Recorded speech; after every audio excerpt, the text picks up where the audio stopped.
Instagram teen accounts have automatic protections for what teens see and who can contact them, plus time management tools.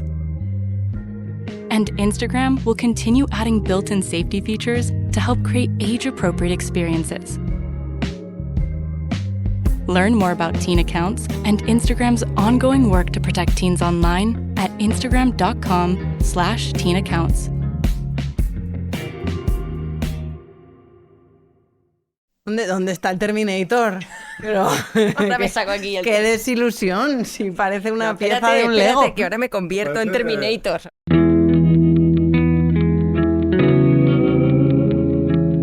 Hola, soy Marta García Ayer y vamos a hacer una pausa para hablar de robots humanoides. ¿Es verdad que no tardando vamos a tener robots mayordomos en casa? A ver, un lavavajillas, bien pensado, ya es un robot, pero hay que meterle los platos. Y un aspirador que se mueve solo también es un robot. Pero ¿para cuándo los robots que vacían los lavavajillas y pasan la mopa y planchan la ropa? Esos que Elon Musk lleva prometiendo por lo menos 10 años y nos dice que ahora sí, que la revolución de los robots humanoides está a punto de llegar. By the end of next year, I think we'll be selling humanoid robots to the public. Imagínate ojear un catálogo de robots de la misma manera en la que buscamos un microondas para la cocina. Y si quieres el modelo C3PO o si eres más de Terminator. Sayonara, baby. Depende, claro, de para lo que quieras el robot. A lo mejor buscas uno a tiempo parcial para probar un rato. Tal vez buscas un profesor de baile y te da vergüenza que un humano te vea empezar a dar tus primeros pasos. O simplemente quieres que una máquina que madrugue por ti te pase al perro. ¿Qué saben hacer hoy realmente los robots humanoides? Que ya los hay. ¿Y qué es marketing? ¿Por qué la industria apuesta por robots con forma humana? A lo mejor no es lo más práctico, ¿o sí? ¿Qué impacto real puede tener la robótica humanoide en el trabajo y en los cuidados en sociedades como las nuestras cada vez más envejecidas? ¿Quién va a controlar esta tecnología y con qué reglas? Cuando los robots humanoides, por ejemplo, empiecen ya a operar fuera de los laboratorios, ¿quién se va a hacer responsable de sus errores? La idea de robots humanoides que se parezcan a nosotros puede parecer fascinante y espeluznante a la vez, pero ¿es realmente necesaria la apariencia humana? Hay una explicación práctica para hacer robots que se parezcan a nosotros. Ahora se lo pregunto a Concha Monge, que es catedrática de robótica de la Universidad Carlos III y además nos ha traído aparatejos para explicarnos bien cómo se hacen estos robots y cómo de realista es que los humanoides lleguen a nuestras vidas en un futuro muy cercano. Además, también tenemos por aquí a Michael McLaughlin, periodista de tecnología del Confidencial, que ha estado en todas estas ferias en las que las empresas exhiben esos robots y los quieren vender, al menos diciendo que son muy prácticos. Ahora nos cuentas, Michael, cómo de cierto es esto, pero antes te voy a contar una historia. La historia de la palabra robot. La palabra robot que proviene de robota, que en checo significa servidumbre. Aparece por primera vez en la obra de teatro R.U.R. Rosumovi Universalni Roboti. Perdón, que tengo mi checo un poco oxidado. Sé decir Yemenuyu Marta, eso todavía me acuerdo. Bueno, esta obra, R.U.R., es una obra escrita por el checo Karel Čapek en 1920, donde cuenta la historia de una empresa que construye humanos artificiales que pueden pensar. Y aunque esta obra inaugura el género de la ciencia ficción moderna sobre los androides, y androides que inicialmente ayudan a la humanidad, pero que luego, sorpresa, se rebelan, en realidad es una adaptación de la leyenda del golem de Praga. Y bueno, salvando las distancias también del monstruo de Frankenstein, también es Pigmalión, también es Blade Runner. La idea de una creación que se nos revela es muy antigua, Concha, y tú que trabajas en un laboratorio haciendo robots humanoides, no sé si a veces te has sentido el doctor Frankenstein. Pues mira, si quieres que te diga la verdad, no. porque soy muy consciente de las limitaciones de la máquina. Eso creía el doctor Frankenstein y mira lo que le Bueno, pasó. de verdad. O bueno, más bien de las limitaciones mías, como creadora de la máquina, no sé. Pero sumando las dos limitaciones, yo creo que, bueno, obviamente estamos dando pasos importantes en la realización, el desarrollo de robots humanoides, pero creo que todavía queda mucho por hacer. Es cierto que, no sé si recordarás aquella pausa que hicimos hace ya unos años. En la primera temporada. La primera ¿cómo olvidarla? temporada que hablamos del humanoide y fuimos al laboratorio, Teo, vimos ¿no? a Teo, Se llamaba tu robot. efectivamente, y Sí, se sí, sigue sí. llamando Teo. Y es verdad que se han dado muchos pasos. Yo en aquel momento me costaba pensar que iba a vivir la llegada del humanoide al hogar, a la sociedad. Eras muy escéptica en aquel momento, que era de esto 3 años a lo mejor. 3-4 años máximo, sí, 3 años y medio. Y es verdad que la irrupción de la IA a mí me ha hecho cambiar de opinión, porque lo veo. Otra cosa es cómo avancemos nosotros en mi laboratorio, que somos un grupito pues modesto, pero ves, por ejemplo, cómo avanza este tema en China, donde obviamente invierten un montón de miles de millones en esto, y el avance es brutal. Bueno, Entonces, Michael, acabas de llegar de China. Cuéntanos. Sí, hace una semanita. ¿Te ves ya un robot en casa Yo- abriéndote el lavavajillas y metiendo los platos? He vivido un poco el mismo proceso que Concha, ¿no? Del escepticismo de hace 3-4 años al cambio, porque yo creo que nos ha cambiado el tema de inteligencia artificial, nos ha cambiado todos los pronósticos, incluso tú, Marta, que escribiste e intentabas aventurar Anticipando el el futuro. futuro y oye, pues muchas cosas ya pasaron. Ya y han ahora pasado ahora y es- hemos vivido una fase de aceleración tecnológica en los 2 últimos años, Claro. que yo empiezo a creerme que, y ojalá tenga dentro de poco un robot que me haga, yo qué sé, el tupper antes de venir al periódico o cualquier cosa que me ahorre esa hora que pierdo todos los días. En vez de- o sea, es que hablamos mucho de los robots que te hacen las crónicas, pero poco del robot que te hace la comida cuando vienes de trabajar. Eso es lo que me interesa a mí que me quiten el trabajo doméstico, Claro. no que me quiten el trabajo que me da de comer. Claro. Pero el trabajo, a ver, yo es que pienso que esas pequeñas rutinas, como hacerse la cama, hacer la comida... Concha, no vengas ahora a reivindicar hombre, aquí. No, es no, que si no, nos no. quitan eso, ¿cómo? Hombre, no por sé. favor, que nos lo quiten, pero Nos lo ya. quiten pronto, Concha, por Pero favor. ya, yo quiero estar haciendo otras cosas y quedamos los tres a tomar unas cañas. Y... Hombre, si es por tomar cañas, vale. No, pero mucha gente encuentra en la rutina, ¿no?, de su casa una forma de desconectar. Por ejemplo, hay gente que necesita cocinar para evadirse. Bueno, Si pero esto ahora- es como montar a caballo. No es lo mismo tener que montar a caballo para llegar al trabajo que porque te apetece Sí, montar a cierto, caballo, ¿no? Cierto. Bueno, pero no, hablando en serio, yo creo que efectivamente tenemos en nuestro imaginario esta idea del humanoide que venga a resolvernos la vida en el hogar, en el trabajo y demás, ¿no? Luego, lo que está por ver es si una vez que haya una invasión de humanoides en casa, nos va a gustar tanto y vamos a estar tan contentos de que nos hagan todo ese trabajo y si eso nos va a satisfacer, ¿no? Porque, bueno, esto pasa como con todo. Hasta que cubre ciertas necesidades, luego no se generan otras. Entonces, como somos tan insaciables, yo no creo que porque lleguen los humanoides al hogar vayamos a ser más felices. En cualquier caso, aquí estamos unos cuantos que intentamos que eso suceda. Bueno, tú trabajas con eso en el laboratorio. Sí. Y pues, tenemos muchas preguntas que hacerte, Concha, sobre esto, tanto Michael como yo. Pero por una parte es cómo de realista es esta hipótesis. Y luego, ¿cómo de cara va a ser? Porque, Sí. oye, hay cosas que son tecnológicamente viables, pero si te va a costar $500,000 tener una persona que te planche, pues va a ser, Claro. vamos a tardar mucho en que sea viable, claro. Bueno, ahora mismo ya no es una hipótesis, es una realidad. Estos robots ya existen y hacen maravillas. O sea, desde el punto de vista de locomoción, de motricidad, se ha evolucionado muchísimo. Tú ahora puedes ver un robot humanoide que de verdad da volteretas, da patadas en el aire, hace movimientos, además de muy estables, ¿no? Y consigues un equilibrio todo el tiempo, además muy parecidos a los humanos. O sea, esto ya es una realidad y tiene que ver con una evolución en dos sentidos. Por un lado, de la parte más mecánica del hardware, de cómo está formado, constituido, fabricado ese robot con unos motores, unos actuadores que hacen las veces de nuestras articulaciones, ¿no? Que son muy robustos, aguantan cargas, aguantan golpes, toda esa dinámica, ¿no? tan potente que sufre un humanoide cuando está corriendo y salta. Eso ha sido posible gracias a que la tecnología, ese hardware, ha evolucionado.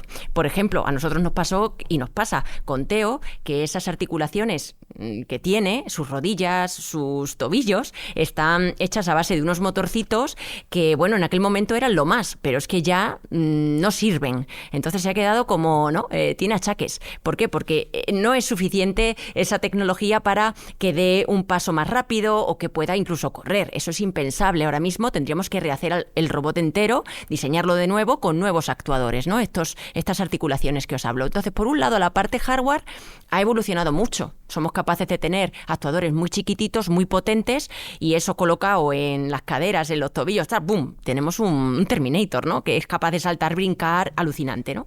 Y luego, por otro lado, una inteligencia que es la que le dicta a esos actuadores cómo deben de moverse, ¿no? Y claro, esto también ha evolucionado mucho. Yo cuando entré en el laboratorio hace casi 20 años, esto no existía. La manera en que tú resolvías esas ecuaciones que gobernaban el movimiento de un robot era, pues básicamente basadas en prácticamente trigonometría. O sea, tú tenías que resolver unas ecuaciones que en función del número de articulaciones que tiene el robot, cómo de grandes son sus eslabones, ¿no? Cuánto mide mi brazo, cuánto mide mi pierna y dónde está colocada la rodilla. Había que hacer los cálculos a mano para que el robot pareciera listo. Exactamente, ¿no? Y tú tenías que decir, oye, pues si yo quiero colocarlo aquí o que dé un paso a esta velocidad y un paso de tantos metros, tengo que resolver esto. Esto se llama la cinemática, ¿no? del robot. Resolver esto a mano. Cómo debe configurarse su cuerpo, qué ángulos tienen que moverse cada una de las articulaciones. Tú imagínate que tú para dar un paso tuvieras que calcular cómo tienen que posicionarse cada una de tus rodillas, cada uno de tus tobillos, cada uno de incluso de tu cadera, incluso tus brazos. Si tú tuvieras que calcular eso... Es como cuando aprendes a conducir y te parece imposible automatizar todo eso. Efectivamente. ¿No? Bueno, pues ponte, ¿no? Con la cantidad de movimientos independientes que tenemos gracias a que tenemos un montón de articulaciones. Pues ponte a hacer eso a mano. Ahora lo resuelve la IA de alguna manera, ¿vale? Hasta tal punto que incluso eres capaz con la IA de procesar el movimiento de un vídeo y resolverlo y ser capaz de llevarlo al robot. Con lo cual, claro que es una realidad que tengamos humanoides que sean capaces de hacer esto.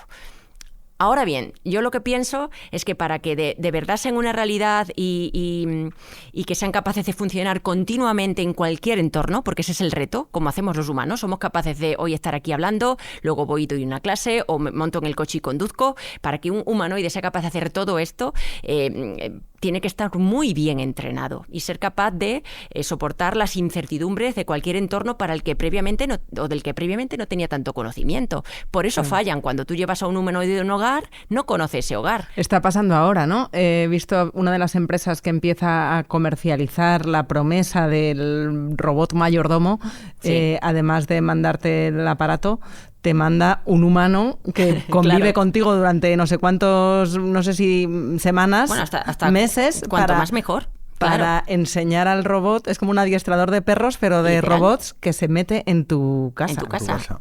Sí.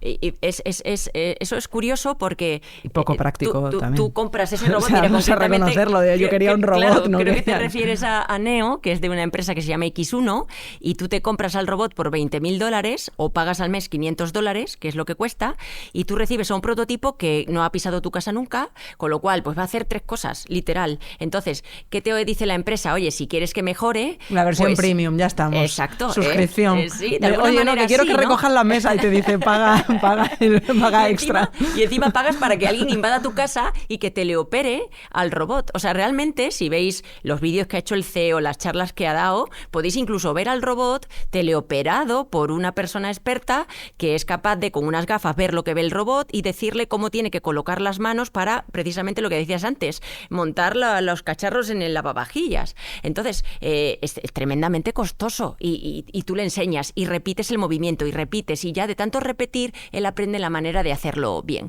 Pero todo ese aprendizaje ahora mismo depende del humano. Y creo que tiene que pasar por ahí, porque claro que decimos que los humanoides en la fábrica, por ejemplo, pero una fábrica es un entorno muy limitado. Las tareas que tú haces en una fábrica son muy acotadas y son siempre las mismas. Y los espacios son muy definidos y siempre lo mismo. Entonces ahí el aprendizaje de un robot llega a un punto donde ya se estanca. Lo que tienes que hacer es, efectivamente, meterlos en los hogares, porque cada hogar es de una manera. Tu taza es de una forma, mi taza es de otra, yo tengo un sofá de una manera. A lo mejor el robot no llega a poderse sentar porque su morfología no le permite llegar a poner el culo en el asiento, ¿sabes? Claro, eso lo tiene que... A lo mejor tiene que tumbarse así como cuando no te puedes sentar bien, ¿no? Que tienes un problema y te tienes que retumbar apoyándote de una mano. Con problema de ciática el Exacto. robot, no es así como lo hemos imaginado. Pues podría ser un R2D2 que no tiene que sentarse, que va rodando por el pasillo, un poco como la rumba. No? Cada robot tiene que encontrar la manera de adaptarse al entorno. Eso Michael, es así. Entre lo último en robótica que tú has visto en las últimas ferias, claro, porque Concha trabaja en el laboratorio viendo que es posible, haciendo un desarrollo también además desde la parte académica, pero tú conoces bien la parte comercial de las marcas que te enseñan lo que quieren que se vea. Lo que quieren que se vea, efectivamente, ¿no? Porque suelen ser, uniendo con lo que decía Concha de entornos controlados, no controlados, las presentaciones que suelen hacer las marcas tecnológicas, si son controlados, si a un humano le dan el peñazo para que sepa lo que tiene que hacer durante los 10 minutos que va a estar en la escena, podéis imaginar lo que ensayan con un robot para que no falle absolutamente lo más mínimo. Y aún así, alguna vez en las presentaciones ha habido legendarios fracasos, ¿no? Los biombos detrás de los robots para taparlos. ¿En serio? Claro. Eso, digamos que en Asia, que fueron pioneros en aquello, los primeros robots que subían escaleras y tal, se caían muchos en las presentaciones y era muy mediático. Entonces enseguida veías al chino o al japo detrás con el biombo para tapar. Era como una cosa que ellos no querían que se viera. Y sigue pasando, ¿eh? Sí, incluso hubo un vídeo que se hizo muy viral hace poco, no me acuerdo de qué empresa china era exactamente, que hay un momento que desfila, se acerca como un poco al público y le da como un cabezazo el robot a alguien del público. O sea, los fallos ocurren en directo y eso es la mejor muestra de que hay que tomar con pinzas todo lo que vemos. Sobre todo en cuando le quieres dejar al robot la vajilla de la abuela. Que dices, claro, no, ese momento de la porcelana no es mi caso, hay que lavarla la mía con cuidado. Es de cierta cadena de muebles, pero si se rompe pues no pasa nada. Muy robotizada esa cadena. También. Pero bueno, entonces si se rompe viene Rumba y lo limpia. Total. ¿Qué has visto que digas, esto me ha sorprendido muchísimo? A mí lo que más me llamó la atención fue, del pasado CES de Las Vegas, lo estabas hablando tú, ¿no? Del robot mayordomo, que es una ensoñación de la ciencia ficción, y que ya se empieza a hablar comercialmente de esto. Pero yo en la línea de bajar un poco las expectativas, a mí me gusta mucho rescatar siempre el caso de los robotaxis, ¿no? Los robotaxis. Hicimos una pausa sobre los robotaxis maravillosa. Es una realidad que ya están funcionando, pero hace unos pocos días supimos que cuando un robotaxi tiene un problema complejo en circulación, hay un señor en Filipinas, creo que era el país, que tiene que asistir a ese ¿Cómo que hace poco lo robotaxi? supimos? Pero si esto... Lo supimos en el caso de los Waymo, que eran de Google, porque una de las empleadas de Waymo que tuvo que testificar en el Senado de Estados Unidos, pues ahí no puedes mentir, y te hacen preguntas concretas, pero hay muchísimos más casos. Sí, yo me acuerdo en los supermercados de Amazon. Sí, y en los mini robots que llevan la comida a domicilio, que ya hay en Estados Unidos hay un montón de carritos autoconducidos que le pides por el móvil el burrito y llega un carrito y te lo lleva a casa. No hace falta que tenga forma de repartidor de comida a domicilio, es un carro que va por las calles. Ahí también tienen teleoperadores que si se cruza un perro, pues sabe cómo reaccionar ante lo imprevisible. Al final el humano sigue siendo muy superior a los la propios máquina. Robots humanoides de Tesla, los Optimus, la presentación los estaban dirigiendo remotamente humanos. Pero volvamos al mayordomo. Al mayordomo. ¿Qué mayordomos viste en Las Vegas en enero? El de LG, el LG Cloyd, que es una propuesta de mayordomo doméstico, que ellos lo tienen en un entorno idealizado, que el mayordomo esté conectado con absolutamente todo y no simplemente puede interactuar físicamente con los electrodomésticos, sino también, vamos a decir, mentalmente, ¿no? Por ponerlo muy entre comillas, gracias al IoT. Y es un poco la propuesta que más me llama la atención, de que ya hemos dado el salto de de robots pensados para entornos muy controlados como las fábricas, que decía Concha, a nuestros hogares. Claro, ¿sabes? El mayordomo robot no tendría que ir a poner el lavavajillas, ya estaría conectado con el lavavajillas. Ya sabrían todo el sistema de casa lo que tiene que hacer. Ni iba a decir mentalmente, pero esa no sería la palabra correcta. Creo que Concha me está mirando de reojo a ver cómo lo digo. Mentalmente lo he puesto mucho entre comillas, para los que nos estén oyendo, no viendo, he hecho el gesto de las comillas.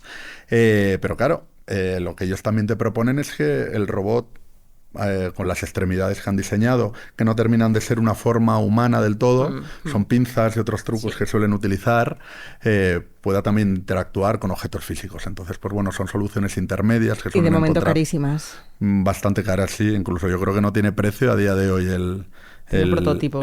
Bueno, sí, es una realidad comercial a 5 años, Claro. 10, 15 años. Bueno, no sé, pero es muy interesante esto que estabas comentando de hasta qué punto las manos se parecen o no a las extremidades, a las humanas. Yo me acuerdo cuando nos enseñaste, Concha, el laboratorio, cuando fuimos Ana y yo para allá, en la Universidad Carlos III en Leganés, entendimos bien lo difícil que es reproducir, imitar la motricidad fina de las manos. Y eso me lleva a preguntarte por qué la industria insiste en que los robots se parezcan a nosotros.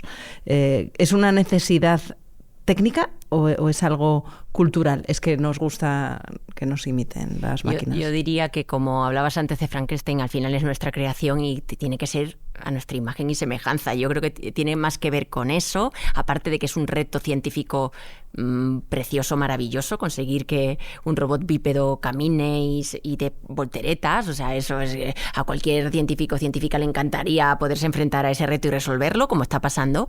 Pero honestamente, obviamente, la locomoción bípeda implica que el robot ya es inestable de entrada. Estamos hablando de que tienes que hacer un esfuerzo para controlar el equilibrio del robot tremendo, que si quitas las patas y pones una base móvil, el robot ya es estable, no se va a caer de ahí. O sea, para entendernos, un C3PO frente a un R2D2, ¿no? Efectivamente, eso es, ¿no? Y luego dirás, bueno, pero ¿cómo sube y baja escaleras? Bueno, claro. Pero es que ya hay sistemas que no permiten subir y bajar escaleras a robots que son móviles, ¿no?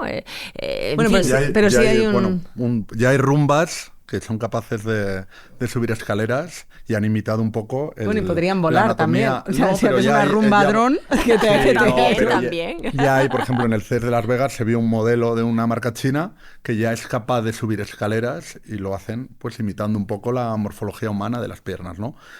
Es verdad que lo de las escaleras es lo que se pone como ejemplo siempre para los defensores de, bueno, es que si los hacemos que se parezcan a nosotros, ya se adaptan a un mundo que ha sido diseñado para nosotros. Entonces, las casas, las calles, todo está pensado para humanos, lógicamente. Y hacer robots que consigan imitarnos también simplifica que puedan desenvolverse por el mundo. Simplifican eso, pero por otro lado hacen muy compleja la actividad, la labor científica y ingenieril, ¿no? Porque obviamente sí, es muy chulo que el robot sea capaz de abrir la puerta del lavavajillas o de la lavadora, por ejemplo, y en cada casa tienes un modelo diferente. Entonces, claro, el robot no tiene ni idea aprende cómo abrir una puerta de una lavadora, pero no otra. Entonces tú dices, bueno, y todo ese esfuerzo que yo tengo que hacer para que este robot, que aparte me empeño en que tenga 5 dedos, en vez de que sea una garra. Sí, con que abra la lata de atún no vale. Pero sí, es que ni siquiera, o sea, tú te acercas a la lavadora y ya está, y mandas una señal y la puerta de la lavadora se abre. Eso está resuelto hace siglos. Entonces, ¿por qué narices tiene que tener la mano forma antropomórfica con dedos, jolín, ¿no? Bueno, ¿cómo se nota que eres tú aquí la que diseña al aparato?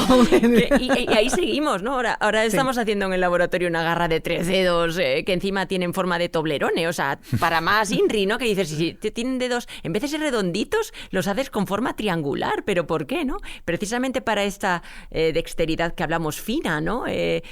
Porque un triángulo, por ejemplo, pues puedes enfrentar el agarre desde las aristas, con más superficie de contacto, desde los vértices, con un puntito de contacto, y eso te da una dexteridad cambiante, ¿no? O sea, nos complicamos todavía más y más y más la existencia. Bueno, en fin. ¿Y qué sabe hacer hoy realmente bien un robot humanoide ¿Y qué hace todavía francamente mal? Por más que a veces en las demos que nos contaba Michael del pego, porque es el rato de los 15 minutos de la conferencia de prensa. Bueno, no sé lo que habrá visto Michael por ahí, Ahora nos cuenta. pero sí que es verdad que hacen bastante bien el control, su control cinemático y dinámico, es decir, son capaces de caminar a ciertas velocidades ya muy considerables y mantener el equilibrio perfectamente, que eso ha sido siempre el gran problema de un humanoide. Antes era ni siquiera pensable que tú quisieras usar el humanoide para hacer tareas colaborativas, eso estaba lejísimos. ¿Por qué? Porque ni siquiera éramos capaces de mantener el equilibrio del robot. Ahora el robot es capaz de mantenerse en equilibrio. Y ojo, aunque lo teleoperes, no podemos quitarle mérito, porque teleoperarlo muchas veces es con un joystick tirar para adelante, para atrás, derecha, izquierda. A mí me vale, ¿eh? Me vale que el mayordomo lo teleopere a alguien desde otro lugar del mundo. Pero ese mayordomo robótico lo que está haciendo ante una orden de tira para adelante, ¿no? Con el palito, con el joystick, es procesar cómo eso se tiene que traducir a cada movimiento articular que hemos hablado, de los que hemos hablado antes. Es decir, el ir para adelante significa que tengo que coordinar mis dos piernas, una primero, otra después, balancear con los brazos, mantener ese equilibrio. O sea, no le quitemos mérito a la teleoperación de los robots. Ojo, otra cosa es que, bueno, pues aparte de que sean capaces de solventemente no estar en el suelo todo el rato, sino estamos más ahí, arriba, ¿no? Estamos ahí. Exacto. Estamos Yo en creo en que no se caigan en la alfombra. Exacto, yo creo que estamos ahí y eso lo hemos resuelto. ¿Vale? Y a partir de ahora lo que hay que hacer es enseñarles a hacer cosas mucho más sofisticadas y que además comprometen su equilibrio. Porque yo puedo caminar muy bien, pero si estoy caminando a la vez que agarro una cosa junto con un humano que me tira por un lado y yo tiro del otro, ahí la cosa se complica. Y los ¿no? humanos somos muy de dejar las zapatillas andar por casa en medio del pasillo. Efectivamente. Ahí a ver cómo lo hace el pobre humanoide. Exacto. Michael, Sí. Cuéntanos que te estás haciendo el remolón porque sé que hay cierta confidencialidad en la cosa que te han dejado ver en China. Bueno, no solo en China en general, otras demos, pero en general el silencio es bastante habitual. Pero no puede ser que te pongan ahí la miel en los labios, te enseñan las cosas y luego digan, pero no lo cuentes. Concha lo ha dicho muy bien. Concha ha dicho que se ha solucionado el tema de la motricidad, ¿no? De los robots, del movimiento, ¿no? Del movimiento natural de los robots y ya se mueven como nos podemos mover nosotros y articulan los brazos. El problema o la frontera que están intentando resolver ahora, que ellos mismos sepan cómo moverse en cada ocasión, ¿no? Y en China hay una cosa muy interesante que se lleva hablando varias semanas de ello, que el propio gobierno, bueno, en colaboración con empresas y demás, ha montado megafactorías en la que hay personas humanas con un robot a su lado y haciendo movimientos y tareas rutinarias como puede ser coser, planchar, limpiar los Pero platos. lo rutinario es la clave, claro. Entiendo que bueno, es para aprender ese movimiento, para cómo puede aplicar esa motricidad que ya la tiene técnicamente a limpiar un plato. Entonces, si yo imagino, o la teoría que hay detrás de esto, Concha me corregirá si es acertada o no, sería si un robot ve a un humano durante 1000 horas lavar un plato, pues ese robot tiene inputs suficientes como para saber lavar un plato. Eso es. Entonces imagino que a ese humano el plato se le resbalará, lo cogerá de una manera, lo cogerá de otro, y todo ese input será... Pero esa es la barrera que se está trabajando ahora. El tema de saltar, subir escaleras. Vuelvo al caso de la rumba, que me gusta mucho. Eso está solucionado. Es decir, identificar una zapatilla en el suelo. Hay docenas de modelos ya en el mercado que te reconocen la zapatilla, te reconocen si tu gato te ha dejado un regalo mientras estás en el trabajo para que no te lo arrastre por toda la casa. O sea, está capacitada. Ahora en los siguientes, pues... Y la sospecha... ¿Cómo de fundada es que la rumba nos espía y que los planos de las casas, igual que la idea siempre de las redes sociales, de los datos que estás dando y la cesión de privacidad que tenemos interiorizada, también con meter los robots en casa, era ceder una nueva dimensión de la privacidad? Y con Rumba y similares hubo esa idea de, oye, están mapeando nuestras casas. Claro, meter al robot humanoide en casa, que encima va por suscripción, y cuando quieres que no te... si pasadas las 8 de la tarde seguro que te lo cobra más caro. No sé esto, desde el punto de vista de la privacidad, si has visto, Michael, alguna alerta. Hubo un caso muy significativo con Rumba, que ellos luego dijeron que eran modelos de prueba, etcétera, etcétera, que fueron unas fotos que se filtraron Sí. de una mujer en el baño, si En no me el baño, equivoco. muy desafortunado. Siempre es una mujer, ¿no? Qué casualidad. Bueno, ¿serán Y que esto- son las que ponen rumba en casa o no sé muy bien? Esto ya será para otro capítulo. Y esto se debía a que Scale IA, si no me equivoco, que es una empresa que ahora ha comprado Meta, que lo que utiliza es pues básicamente datos para capacitar luego sistemas de inteligencia artificial, etcétera, etcétera, pues tenía operadores humanos para validar lo que estaban recogiendo esos modelos, que la empresa siempre insistía era un modelo de prueba, no comercial definitivo. Bueno, Luego sí. siempre está la sospecha, porque al final son empresas que operan en otras, que tienen su sede en otra parte del mundo, véase China, véase Estados Unidos, y no siempre se juegan con las mismas normas ni con la misma política de privacidad. Entonces la sospecha siempre está ahí, como tenemos la sospecha de que cada vez que decimos, ahora igual estás comiendo ahora en Instagram anuncios de la rumba las próximas 3 semanas, Ya os porque avisaré. porque hemos repetido. Ya os avisaré en las próximas Prepárate, pausas. que igual te compras una rumba nueva ahora por nuestra culpa, Marta. Pero... Oye, ¿y qué es lo que está pasando ya, que ya es una realidad, que estáis viendo en robótica, que hace 4 o 5 años no hubieras pensado que daba tiempo en esta década? Yo precisamente esto de lo que hablamos es lo que yo más he visto revolucionario, honestamente. El poder conseguir que los humanoides mantengan el equilibrio como lo hacen ahora mismo. Y eso ha sido gracias a la IA. Estos vídeos del Boston Dynamics, ¿no? Sí, por ejemplo, que son los más virales porque Sí, sí, impresionan. Sí. Y se siguen cayendo, obviamente, y bueno, pero es brutal. Muchas veces incluso te lo ponen a cámara lenta el vídeo y ves que, vamos, es que yo si me estuviera cayendo haría lo mismo. O sea, porque ya no es que mantengan el equilibrio así de aquella manera, ¿no? Es que tú los ves y se caen como se caen los humanos y se levantan como se levantan los humanos. O sea, es muy, muy interesante todo esto, ¿no? Yo creo que eso ha sido una gran revolución. Pero personalmente pienso que hay muchas aplicaciones robóticas que se han visto catapultadas un poco al avance gracias a la inteligencia artificial. Eso está claro. Entonces, bueno, pues hay que agradecerle esta aportación a la IA en cuanto a robótica se refiere. Ya veníamos haciendo cosas muy, muy alucinantes, muy interesantes, pero es verdad que faltaba esa velocidad de procesamiento y además procesar suficientes datos como para que, digamos, ese robot, ¿no?, pues pudiera salir airoso de muy diversas tareas, y eso gracias a la IA pues lo estamos consiguiendo. O sea, que estamos más cerca de un robot que camine como un humano que de uno que piense como un humano, ¿no? Bueno, no sé si además nos interesa que los robots piensen como los humanos, viendo la deriva del asunto. Michael está haciendo así No. con la sé, cabeza yo diciendo, no no, sé, por yo favor. preferiría que Depende del humano, te diría yo, ¿eh?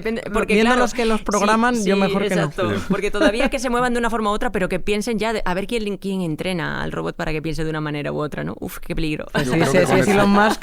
Claro. Ten cuidado. Yo creo que con eso hay mucho hype también de lo que se lleva hablando los 2 últimos años de la inteligencia artificial general, de una que sea Sí. equiparable a la nuestra. Y en esto a mí siempre me gusta mencionar a Yann LeCun, que Sí. era hasta hace poco el jefe de IA de Sí. Meta, no me sé el cargo exacto, Sí. ahora la ha abandonado para La ha montar abandonado.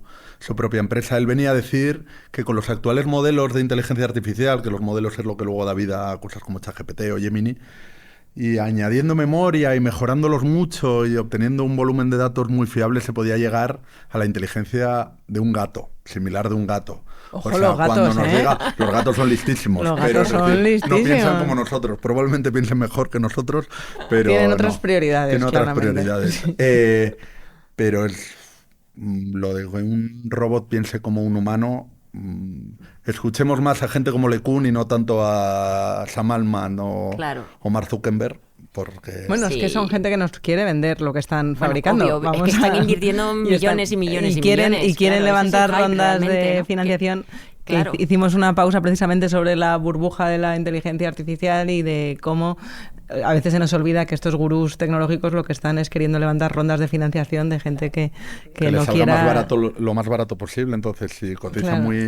muy alto el precio de las acciones, pues acceden mucho más fácil al dinero. Y no sé, Michael, si sabes que Concha, además de estar con los robots en el laboratorio, fabricándolos y programándolos, ella también ha asesorado en el cine a cineastas que quieren hacer películas de ciencia ficción en la que haya robots que resulten lo más verosímiles posible.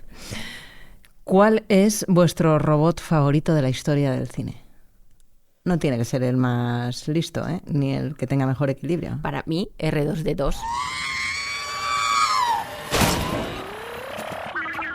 Yo tengo hasta el Lego de este robot en mi casa, grande así, y lo tengo ahí como el elemento más decorativo de mi mesa.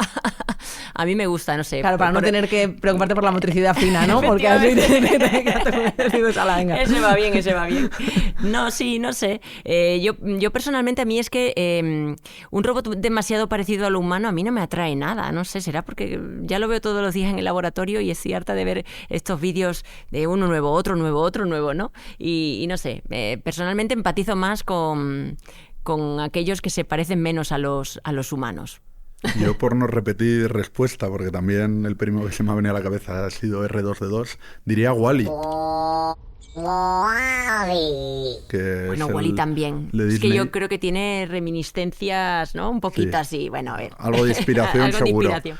Pero también es una de las cosas que dice Concha. A mí me es muy creepy ver estos robots, además, que se ven cada 2x3 ejemplos que vienen de Asia, de Japón, de China. Sofía era la primera así mítica que recuerdo. Que se parecen tanto al humano. A mí personalmente me resulta eso, la palabra es creepy. Tiene un nombre el concepto, el del valle inquietante. Cuando se genera una tecnología que pasa que ya empieza a hacernos dudar de si es humana o es máquina, pero sabemos que no es humana porque hay algo que nos lo dice, genera rechazo. Genera rechazo y a veces es mejor hacerlo claramente. Con Sofía, esta que recuerdo, te dejaban ver los cables, no le ponían cráneo para que quedara claro, por delante podías parecer más o menos humana, pero por detrás quedaba claro que no. Yo no sé, yo creo que el que más se me quedó grabada en la infancia, que es cuando generas esa imaginación y ese deseo de que algo se haga realidad, era Cortocircuito. Input! Hound of the Baskervilles.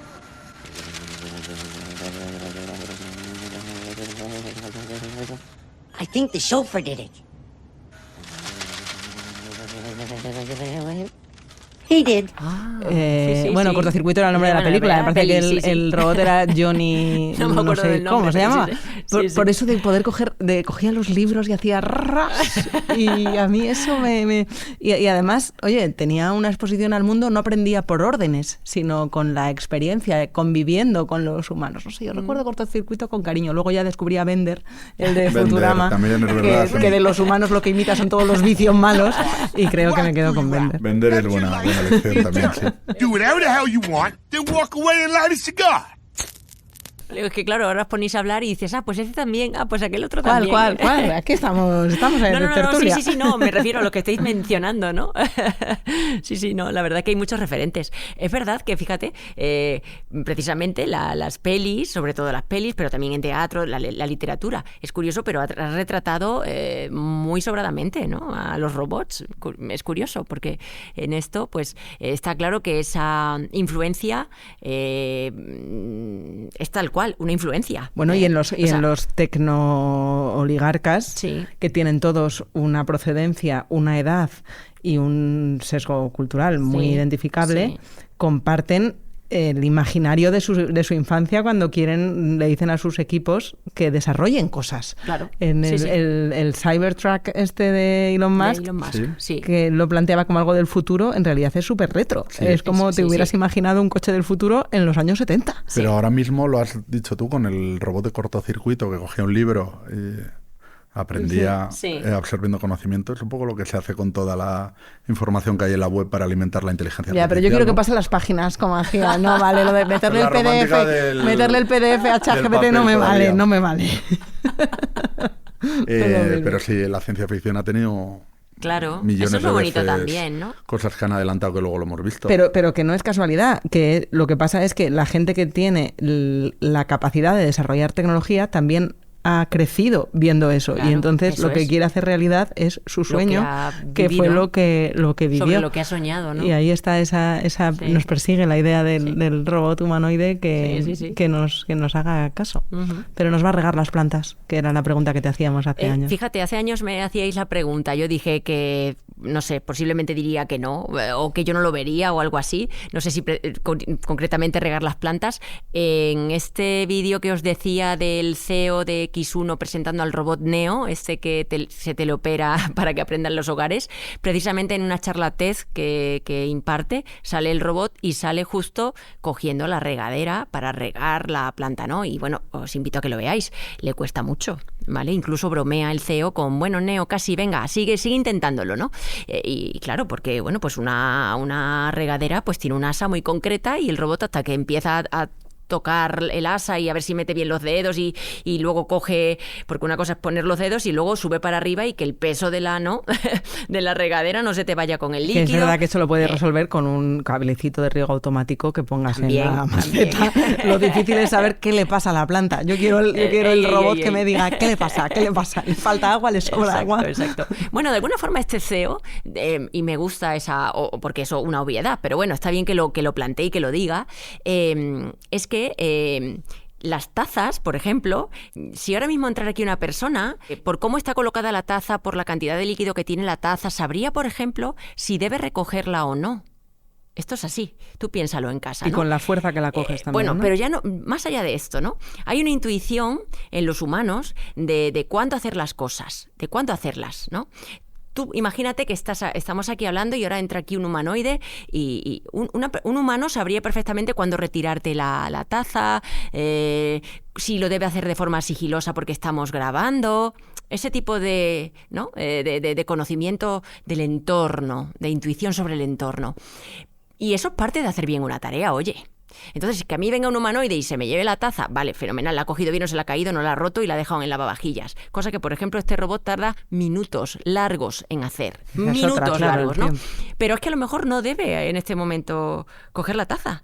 Es que eso es lo que no pensamos. Es que a lo mejor nos incordia que hay un humanoide que venga a quitarme a mí la taza porque de vez en cuando se pase y la haya visto vacía. Es que yo tengo el culín del café que me encanta que se quede ahí y me lo tomo 2 horas después que me levanto y le apuro, ¿no? Me encanta el momento en que le das así con la mano a los dedos de humanoides. Claro. Entonces quiero deciros, bueno, que está muy bien que los robots sepan resolver tareas de motricidad fantásticamente bien y todo lo que tú quieras, pero luego más allá de eso tienen que realmente integrarse en las dinámicas de los hogares, de cómo somos los humanos. Y es que una taza, más allá de la forma de taza, dice mucho del contexto. Y eso solo lo pueden saber los humanos, no el robot. Y hay, por ahora. Por ahora, esa es la clave. Lo que sí que hay es en el marketing que rodea a las grandes tecnológicas y las empresas que están comercializando estos dispositivos o prometiéndonos que los van a comercializar pronto. Primero están los prototipos que veía Michael y luego está la promesa de que para 2030 tendremos uno en cada hogar. Bueno, quien pueda pagarse esos $20,000 o $30,000 que de momento parece que van a costar, está atrayendo mucha atención por lo que tiene de visual, por esa imagen de la promesa del cine que decíamos. Pero hay otras necesidades mucho más importantes a la hora de mejorar la vida de las personas que se pueden conseguir con la robótica. Claro. Y que a lo mejor son menos instagrameables que los vídeos de Boston Dynamics. Estaba pensando en este aparato que tiene un nombre muy difícil de pronunciar, pero que está pensado para enfermos de ELA. Sí. ¿No? Cuéntanos, de qué modo la robótica puede ayudar a los humanos y no para una frivolidad que estábamos bromeando de que me planche la camisa. Exacto. Bueno, obviamente esto es un ejemplo que he traído de una órtesis cervical que se basa en estas articulaciones blandas. Es como si nos pusieran, para que os hagáis una idea, como 2 muelles a cada lado del cuello y esos 2 muelles conectan arriba y abajo unos soportes, un soporte a mentón y un soporte a clavícula. Y luego yo actúo sobre esos muelles, ¿no? Y moviendo los muelles muevo el cuello. Y es una cosa totalmente blanda, elástica, va todo integrado dentro de la estructura, no tendría que hacer grandes esfuerzos en ni quitármela ni ponérmela ni en transportarla, es una cosa muy portable, elástica. Y de un material barato. Vamos, también. que lo hacemos en la impresora 3D que nos cuesta euros, o sea, estamos hablando de algo muy, muy accesible. ¿Y esto cómo puede ayudar a enfermos de ELA, por ejemplo? Bueno, la idea es que estas órtesis permitan un movimiento suave de flexoextensión, en algún, a lo mejor, prototipo más avanzado de rotación y como sabéis, los enfermos de ELA no mueven, llega un momento en que ya no mueven ningún músculo, están postrados en la silla de ruedas o en la cama pues no pueden girar la cabeza para mirar a nadie, están con la mirada hacia el frente, con una tablet delante que hacen un tracking. La tablet le permite hacer un tracking del iris y saber dónde están mirando en el teclado, si están mirando la H, la O, la L, la A, y eso es hola, y pueden hablar a través de la mirada, ¿no? Mirando al teclado y formulando frases a través de lo que miran, y luego pues permitiendo que por un altavoz, una voz robótica incluso, pues diga lo que estás escribiendo, ¿no? Entonces esa mirada siempre al frente, de no mover nunca la cabeza, al final le genera muchísimo problema, sobre todo ocular, conjuntivitis, y entonces sería, por ejemplo, un pequeño gesto de mover la cabeza un poquito, ¿no? Hacia un lado, hacia otro, cambiar el punto de vista desde el que observas esa pantalla. Eso podría ayudarte a aliviar un poco esa si queréis, pesadez visual, ¿no? De los ojos. Pero luego también incluso en una conversación, estar integrados en una conversación con un lenguaje no verbal, un gesto tan sumamente útil y que empleamos siempre, que es el de asentir, ¿no? Estamos en una conversación y simplemente hacemos con el cuello, pues sí, ¿no? El gesto. Pues por lo menos hacer esto, de manera que se integren un poco más, ¿no? Que vivan la vida un poquito más dignamente.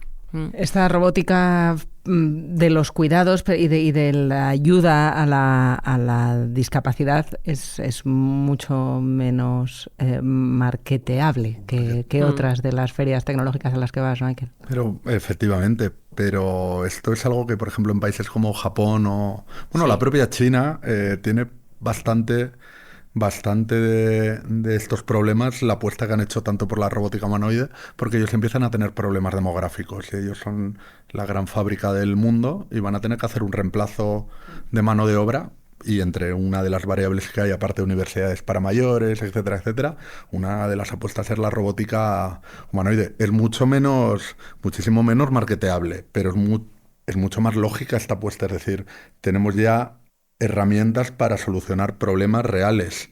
Que un robot sea capaz de abrir y recogerme los platos de la vajilla, someterlos, no es una necesidad urgente ni algo que nadie haya pedido. Pero mejorar, yo ahora he visto las piezas que ha traído Concha y me recuerdo mucho del tema de Ayúdame 3D, la ONG que trabaja con las prótesis de codo, Guillermo. Es decir, tienes tecnología para solucionar y hacer mejor la vida de muchas personas. Esa tecnología ya existe. A lo mejor lo que falta, corrígeme si me equivoco, Concha, son esas rondas de financiación millonarias que hacen posible que la investigación prospere más rápido. Eso, ¿no? es poner el foco en ellas, está claro.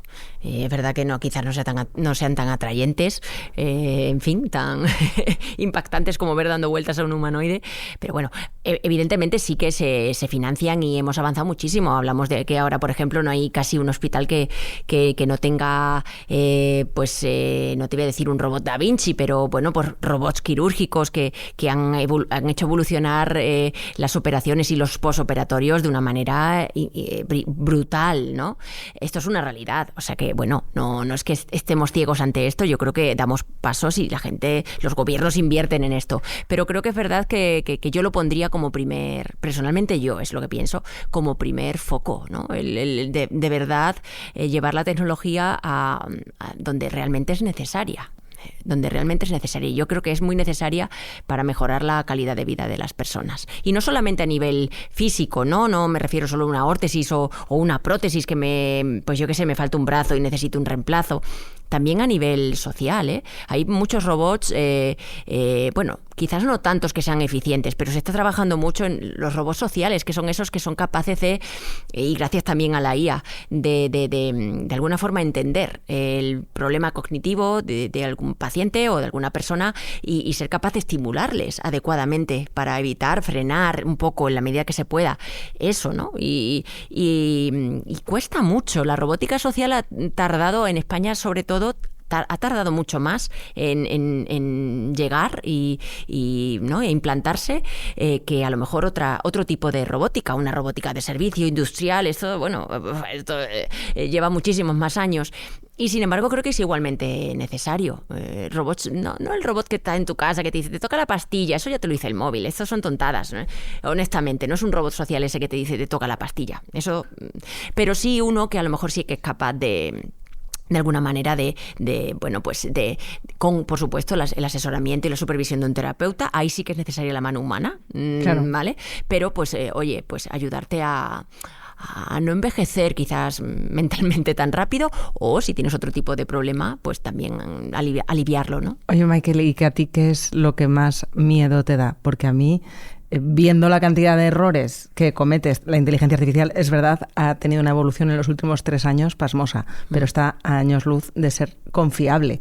Al 100%, al nivel de que le exigimos a un fármaco, por ejemplo, a la hora de meterlo en tu casa. Los fármacos, llevamos años con muchos fármacos y todavía nos viene el aviso en el prospecto, que Claro. probablemente nadie lo lea, pero Imagínate. nos viene un aviso de mira todo lo mal que puede salir, Claro. es muy raro, pero mira todo lo mal que puede salir. Imagínate eso aplicado a Imagínate la el robótica. prospecto del mayordomo. Mayordomo. Imagina que claro, si le preguntas, por decir una tontada, pues le preguntas a ChatGPT cualquier cosa y se inventa la mitad y luego le dices, oye, que esto te lo has inventado. Y dice, sí, perdona, es verdad. Y va corrigiéndose para darte la razón todo el rato. Sí. Y estoy intentando imaginar qué podía hacer ese mayordomo, que en vez de sacudir el mantel por la ventana, lo que te tiras al gato. O sea, es que claro, no sé Exacto. qué nivel de certificación tendríamos que exigirle a estas máquinas para meterlas dentro del hogar. Creo que eso es mucho más difícil de desarrollar. Había que tener un abogado, que creo que lo iba a ver mucho más complicado que la complejidad técnica de este trabajo que hace Concha. Sí, en ese sentido,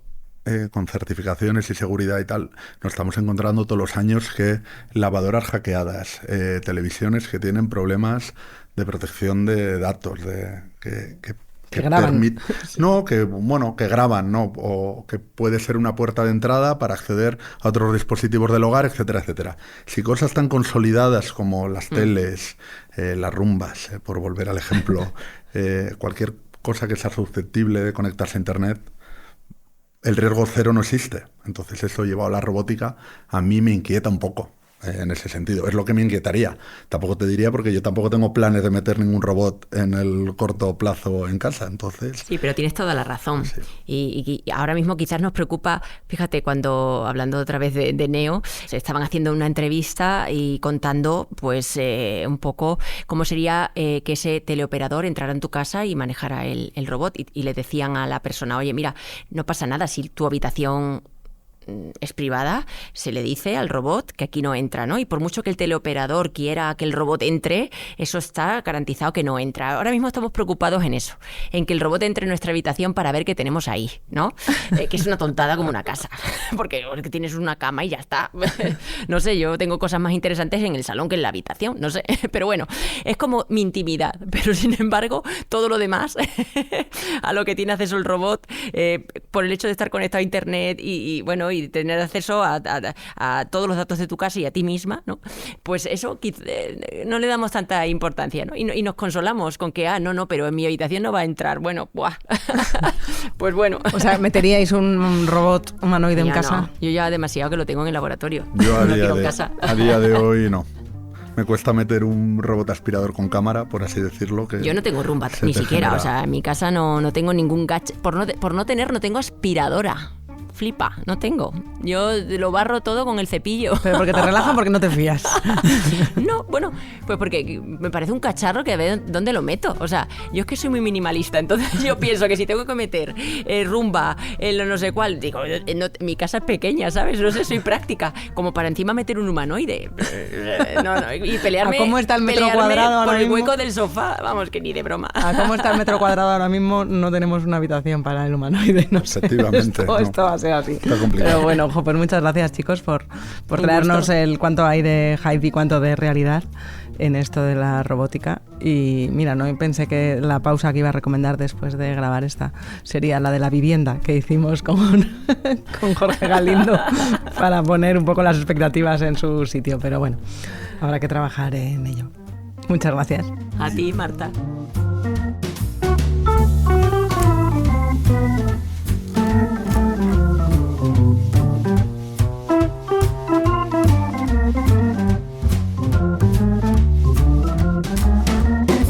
Pausa.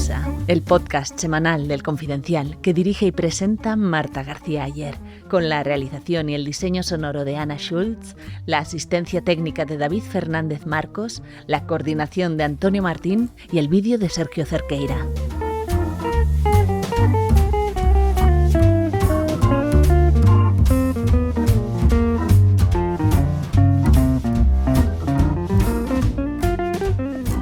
Entonces, si es una cuestión de tipo el Satisfyer, pues ya está el Satisfyer. Ahora, Sí. ¿para qué pones un cuerpo humano tal? Pues para que tu imaginario, ¿no? Al poder. Se aproxime lo máximo y entonces, claro, pero es posible que ahí sinceramente, ahí estamos años luz, porque bueno, que el robot te coja la taza de una forma u otra, o te coloque el lavavajillas mejor o peor, pues bueno. Sí, pero si no te fías de que te coja la taza, te vas a fiar claro, de que te coja exactamente. O sea, y eso para empezar. Espérate tú que no salgas de aquí lisiado. Te la vas a jugar. Efectivamente, ¿no? No olvides suscribirte a la newsletter de Pausa, con recomendaciones y contenidos exclusivos de todo lo que comentamos en el episodio. Encuentras el link en la descripción de tu plataforma de podcast.